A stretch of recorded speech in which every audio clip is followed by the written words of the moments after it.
Shalom, nou is ek weer terug by julle. Ons is by series 2, chapter 8 van Revelation, en hierdie is deel 2. As jy nou nog nie deel 1 geluister het nie, luister eers deel 1 voordat ons na deel 2 toe gaan. Goed, ons gaan aan met chapter 8 vers 7. Chapter 8 verse 7, and the first messenger. Hier begin die eerste van die 7 trompette. And the first messenger sounded, and there came to be hail and fire mixed with blood, and they were thrown to the earth. Daar was nog een ander plek waar ons hierdie haal en vuur met mekaar gemeng gesien het, en ons sien dit ook in die 10 plaae in Egipte. So nadat hierdie engel, hierdie bowl of the prayers of the set apart one aarde toe gegooi het, en hierdie donder weer en weerlig en aardbewings plaasgevind het, en die eerste messenger het die trompet geblaas, gebeur hierdie. Daar is net so 'n prentjie van haal wat in vuur is, wat eintlik heeltemal teen die wetenskap is, of die natuur is dat haal moet smelt as daar vuur is, maar is hierdie haal met vuur, so as hulle tref, steek hulle goed in die brand, en bloed, hierby is bloed ingevoeg. And a third of the trees were burned up, and all the green grass was burned up. And a third of the trees were burned up. Onthou, hier kom die third nou in. Hier kom Abba Vader en hy sê, julle bome vanselfsprekend aanvaar, en gras vanselfsprekend aanvaar. Maar kyk wat gebeur, as ek die permanensie, 'n derde van dit op die aarde wegvat. Hoe gaan julle dan voel? Hier begin 'n redelike katastrofiese event, en dit gaan soos 'n golf wees wat nou gaan volg. Dit was die eerste messenger wat gesounded vir hierdie haal wat neerkom op die aarde, wat die bome, 'n derde van die bome en al die gras verbrand. Whether or not they involve natural or human-caused phenomena, these events are all supernaturally induced and arranged from above. Die 4 horsemen was aksies van die mens, maar hier by die volgende reeks, by die volgende trompette sien ons Abba Vader se hand. Ons sien baie van die mense hand in series 1, maar hier sien ons absoluut van bo af. Unlike the events of the 6 seals, which are all natural or man-made occurrences. It is interesting to note, similar scourges caused by Hashem are prophesied in the Tanakh, the original covenant, during the Gog and Magog war by the prophet Ezekiel. Vir die van julle wat weet wat dit is, ons gaan later daarby kom. Dis Gog van die land van Magog en die oorlog wat daarmee saamgaan, wat nog volg in series 3. Ezekiel 38 verse 2. And I shall judge him with pestilence and blood, and rain down flooding rain, and hailstones, fire and sulfur on him, and on his bands and on the many peoples who are with him. Dis Abba Vader se judgment. Ek het nou vir julle gesê, die 3 is absoluut ook 'n teken van judgment. With this one judgment, famine will increase drastically. Hierdie eerste trompet. And a third of man's environment is devastated. Diere gaan nie gras hê om te eet nie. Voëls gaan nie in die bome kan bly nie. Daar gaan nie kruisbestuiving kom wat voëls 'n groot rol in speel nie. Daar's 'n klomp goed, die food chain van die aarde word hierdeur geaffekteer. Chapter 8 verse 8. Weereens, onthou net, ek het julle in die vorige die gedeelte gesê, hierdie permanensie wat ons so vanselfsprekend aanvaar, word hier geruk tot in sy fondasies. Chapter 8 verse 8. And the second messenger sounded, and what looked like a great mountain, burning with fire, was thrown into the sea, and a third of the sea became blood. Nou die oomblik wat water bloed word, sterf alles daarin. And a third of the living creatures in the sea died, and a third of the ships were destroyed. Want hierdie massiewe mountain wat brand soos vuur word in die see gegooi, en die skepe wat daardeur, kan julle dink wat se geweldige tsunamies dit gaan veroorsaak aan kuslyne en skepe ensovoorts. Dis totale destruction op die see. Wat het ons gesien met die vorige een? Ons het gesien hier gebeur destruction met die vegetation, bome, die groen. Hier sien ons kom destruction in die see. En daar sien ons 'n third, wat beteken 'n derde, beteken die permanency wat ons so van selfsprekend aanvaar, dat dit net daar is, word destroy, word geraak, en ewe skielik kom daar 'n skaarste. Skepe, wat ons van selfsprekend aanvaar het, wat baie van ons goed vervoer en uitvoere en invoere, word gedestroy. Ons sien devastation in die see, wanneer dit kom by die tweede trompet, wat gesound word. It is not a mountain, it says, look like a great mountain. It is something like a mountain. It could be an undersea volcanic eruption, or a meteor, or asteroid blazing like a torch. Dit kon verskillende goed gewees het. The sea became blood. It happened in Egypt. It will happen once again. In Exodus 7 verse 14 to 25, and in the book of Ezekiel. Ezekiel 14:19, or if I send a pestilence into that land, and I shall pour out my wrath on it in blood, to cut off from it man and beast. Abba Vader kom met sy wraak. Ek het vir julle gesê, die 7 trompette kom Abba Vader met sy wraak aarde toe. Daai gebede van die regverdiges wat opgegaan het voor Abba Vader, Abba wraak homself op die aarde. The impact could create an astonishing tidal wave in the seas and sink the ships and devastate coasts in his path of destruction. Dit gaan 'n market crash down beteken. Dit gaan 'n krisis beteken. This will not only affect the food chain, but the economy as well. Dit gaan geweldig baie katastrofiese gevolge hê. Chapter 8 verse 10a, and the third messenger sounded, and a great star fell from the heaven, burning like a torch.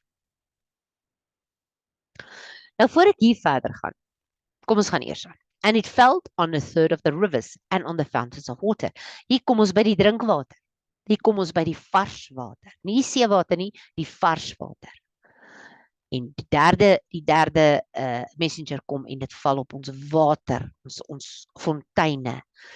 En wat gebeur met dit? This is a little star, and not just a star, a great star blazing like a torch. Dis 'n definitiewe fisiese ster. Isaiah 13:13 says, so I shall make the heavens tremble, and the earth shall shake from her place in the wrath of Hashem of hosts, in that day of the heat of his displeasure. This will cause more famine, pestilence and death. Want nou is daar nie drinkwater. 'n derde water wat ons so van selfsprekend aanvaar het, wat Abba Vader vir ons gegee het, word hier geraak. En die permanensie, die permanence, die permanentheid van dit word weggevat. En mense gaan sonder dit wees. And the name of the star is called wormwood. En ek is seker of julle het nou al goed gehoor van wormwood. And a third of the waters became wormwood, and many men died from the waters because they were made bitter. This one will poison the waters, and thousands will die. Okay, wat presies is wormwood? Ons het nou al gehoor dat daar 'n ster wat nou wat die aarde sou tref, wat sy naam is wormwood. Maar ons is nog nie daar nie. Want voor hierdie wormwood moet gebeur, moet daar 'n paar ander goed gebeur. Eers moet van die gras verbrand word.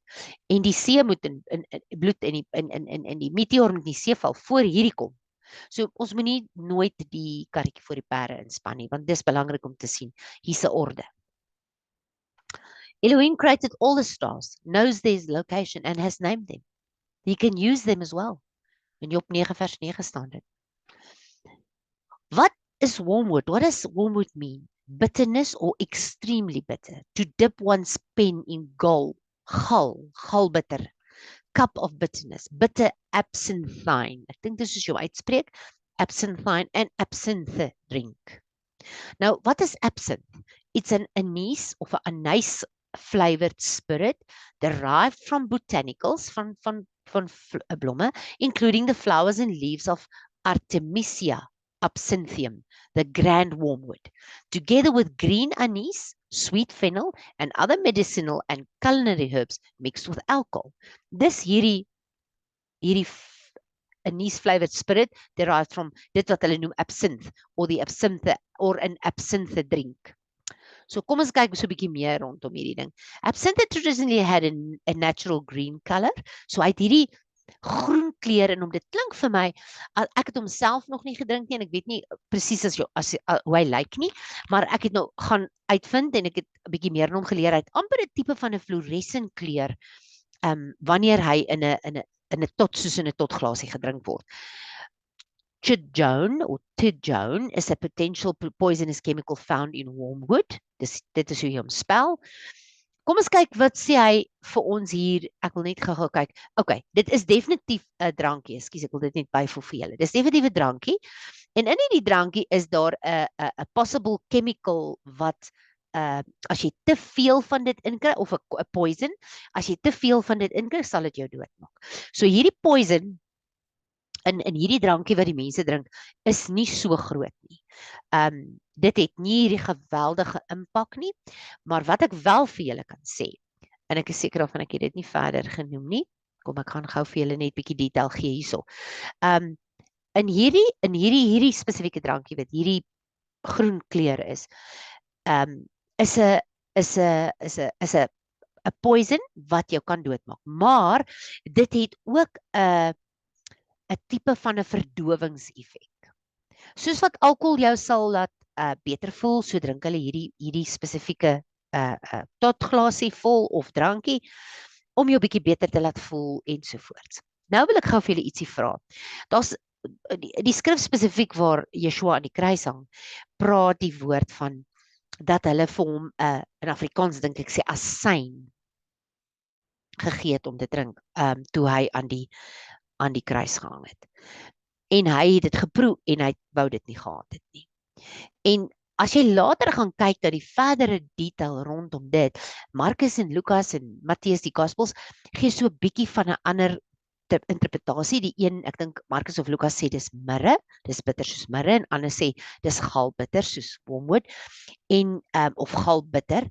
En dan is die Afrikaans asyn. So tussen hierdie klomp het ons hierdie verskillende vertalings, maar dis eintlik wat dit is. In ancient history het hulle vir die mense wat gekruisig was, om die laaste tyd van hulle sterwe het hulle vir hulle hierdie wormwood in 'n groot hoeveelheid in 'n sponsie ingesit en dan het hulle dit gedrink en dit was soos 'n verdowing, amper soos 'n drug waarmee hulle gedrag het sodat die dood nie aan die laaste nie so erg is nie of dat die dood makliker kom, want nou is hulle al so lank gefolter en nou hulle het hier gehang en hulle was getreiter en deur die mense en al hierdie humiliation. So aan die einde het hulle dan vir hulle dit gegee om dit so bietjie. So hierdie drankie of hierdie ding wat Yeshua in die spons gekry het, was hierdie wormwood wat Yeshua gesê het, hy gaan nie 'n druk vat om dit makliker vir hom te maak nie, maar hy gaan die volle wraak van die sonde van die wêreld op hom vat, die volheid. En dis hoekom hy dit afgewys het. So uit die geskiedkundige feite besef ons dat dis wat hier gebeur het. So dis hierdie selfde ding, maar as jy hom in groot hoeveelhede kry, dis soos met enige drug, as jy hom in groot hoeveelhede gaan hy jou doodmaak, dan is dit soos 'n overdose. Nou wat hier gaan gebeur met hierdie ster wat op die aarde gaan val en met hierdie gif in hom gaan hy die waters vergiftig. So die gif gaan op van so groot hoeveelheid wees dat mense sal sterf daarvan en hulle sal doodgaan as gevolg van hulle sê dis 'n chemical, maar wat ook al die gif daarin is, gaan mense dan doodmaak. So net so 'n bietjie inligting rondom hierdie wormwood vir julle. Chapter 8 verse 12. And the fourth messenger sounded, and a third of the sun was struck, and a third of the moon, and a third of the stars, so that a third of them were darkened.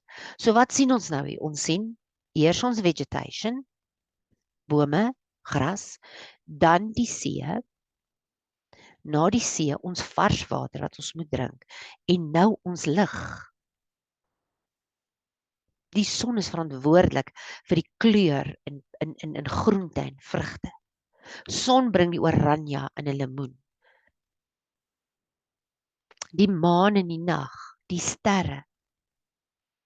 En 'n derde van dit is verdonker. Weereens vat Abba Vader die permanensie van die vanselfsprekendheid van die son en die maan en die sterre, wat ons nooit regtig besef het nie, vat hy weg en hy sê vir ons, ek is in beheer van hulle. Niemand anders is in beheer van hulle nie. Op daai tydstip op die aarde is daar 'n bietjie chaos en devastation. And a third of the day did not shine, and likewise a third of the night. So dag en nag is hier 'n probleem nie. Daar's chaos, goed gaan nie groei nie. Maar Vader, raak ons ligte. En julle weet wat sê die woord vir ons hier in Genesis. Hy sê vir ons, hy het die son en die maan gegee as tekens, maar hy het hulle ook gegee om die seisoene en die tye aan te dui. So hier kom hy en hierdie twee, julle weet met die maan, hoeveel effek het die maan op die seelewe en die getye, hoeveel effek het die son op die seisoene, en dit word weggevat. Iets wat ons vanselfsprekend van somer na winter, na lente, na herfst toe gegaan het, en nooit aangedink om te sê, Abba, dankie vir hierdie nuwe seisoen nie. Dankie dat U hierdie nuwe seisoen vir ons geskep het nie. Dankie vir die voorreg om die son op ons vel te voel. Dankie dat U ons Vitamiin D gee deur die son. Dankie dat U ons rus gee in die nag wanneer die son weg is. Sulke goed wat ons vanselfsprekend aanvaar het, gaan weggevat word. This shortens or darkens the day by a third, and a third part of the night will be extremely dark. When the wormwood star collides with the earth at 73,000 kilometers per hour, ongeveer 18 kilometer per sekond, it will have a devastating effect on the survival of mankind. The net result of the first 4 trumpets, judgments, destroys a third of the earth's life support resources. Ek dink nie ons as mens besef regtig wat dit vir die aarde gaan beteken nie. Ons het in 'n tyd van die COVID so bietjie ervaar. Wat gebeur as mens van sekere goed afgesny is? As jy van goed afgesny is, soos om winkel toe te ry en net iets te gaan haal om te eet. Wanneer daar nie vars produkte op die rakke is nie. Kyk wat gebeur het toe daar nie mieliemeel en brood en al sulke goed. Dan praat ek nie eens van die toiletpapier beskikbaar was nie. Kyk wat het net in daai tyd gebeur. Nou dink julle self in, wanneer daar nie kos vir diere is nie. Wanneer daar krag geraak, omdat krag word in hierdie proses ook geraak. En dan praat ek nie eers oor die solar panels gaan oral op. Wat dink julle gaan gebeur as daar nie son is vir die solar panels? Ek dink nie ons besef wat se impak dit op die wêreld gaan hê nie. En tog kom Abba Vader. Ons gaan by die volgende hoofstuk uitkom oor alles wat hier gebeur het. And I look and I heard an eagle flying in mid-heaven, crying with a loud voice, woe, woe, woe. Wat beteken devastation, destruction, to those dwelling upon the earth, because of the remaining blasts of the trumpet of the 3 messengers who are about to sound. 4 is verby. So, sien julle nou hoe die 4 horsemen gebeur so na mekaar. En dit is, hulle loop hand aan hand. Hier kom die 4 trompette en hulle loop by mekaar, hand aan hand. En hulle raak die resources van die mensdom. Nou is dit die laaste 3 wat wag. Some Bibles, as the scriptures here say, an eagle instead of angel. The original Greek text, it refers to an angel. 3 times the angel said, sorrow, distress, and refers to the last 3 judgments, which will be so horrendous that words will not be able to describe it. So weet nie of dit 'n eagle was of 'n angel nie. Dit kan 'n eagle gewees het, dit kan, wat met nog mensdom gepraat het, want daai Abba Vader, bonatuurlike goed gaan gebeur daar. En ek wou dit al voorheen vir julle gesê het, dat wanneer, ek dink ek het dit gesê, wanneer die ruach in ons as mens, wat die instrumente is om te praat en te doen, sodat die ruach deur ons kan manifesteer. Wanneer die bruid weg is, beteken dit nie die ruach van Abba Vader is weg nie, dit beteken die instrumente deur wie hy weg is weg. Wat gebeur dan? Dan kom die engele weer tevoorskyn. Dieselfde wat gebeur het tot en met voor Handelinge 2. Daar het engele 'n werk gehad totdat Handelinge 2 gekom het waar Abba Vader sy Gees en die Heilige Gees in ons uitgestort het. So daar's die verskil nou. So dis kom ek weet dat met die pre-tribulation dat die rapture gaan plaasvind. Want hier sien ons duidelik dat hier messengers gebruik word en nie noodwendig die Ruach HaKodesh nie. Goed, dis chapter 9. So ek is bly ek kon hom met julle klaar gemaak het nou, so ek gaan hom hier afsluit op part 2. Ag dit is chapter 8. So ons gaan aangaan met chapter 9 in die volgende ene, maar dit was lekker om saam met julle te wees. So geniet die res van die tyd. Ek gaan probeer om so gou as moontlik na mekaar dit weer op te laai en dit beskikbaar te maak vir julle. Vir nou weet ek nie presies hoe nie. Ons gaan 'n bietjie weg met vakansie, maar ek gaan kyk wat ek kan doen om hulle so gou as moontlik gelaai te kry om vir julle te stuur en beskikbaar te stel. So hier in chapter 9 sien ons hierdie absolute hand van Abba Vader en hoe hy vir die wêreld kom wys. Dis wie ek is. Moenie die wêreld julle permanente woning maak nie. Moenie hier maak en bymekaar maak asof dit nooit tot 'n einde gaan kom nie. Die wêreld gaan tot 'n einde kom en daar gaan 'n nuwe hemel en 'n nuwe aarde kom waar daar permanente wonings gaan wees vir die wat aan Abba Vader behoort. So met my woorde van bemoediging vandag aan julle is, laat chapter 9 julle dink. Hierdie absolute devastation. En die mense wat gaan agterbly, gaan dit meemaak. Hulle gaan dit ervaar. Dit gaan hulle raak en dit gaan chaoties wees. Chaoties verby. Ek dink nie ons besef wat dit beteken nie. Ons gaan nou die load shedding hier in Suid-Afrika en ons weet wat beteken dit. En dis maar een aspek van ons resources. Kos, krag, lig, water. Praat ek nie eens van ons drinkwater. Alhoewel ons weet ons drinkwater in Suid-Afrika is in gevaar. Is ons nog nie op 'n punt waar ons glad nie drinkwater het. Waar die resources of die sources, ekskuus julle, die sources van water weggevat van ons sal word. So met dit mag julle 'n wonderlike week hê en ons gaan regtig weer gesels. Ons gaan weer gesels en Shavuot.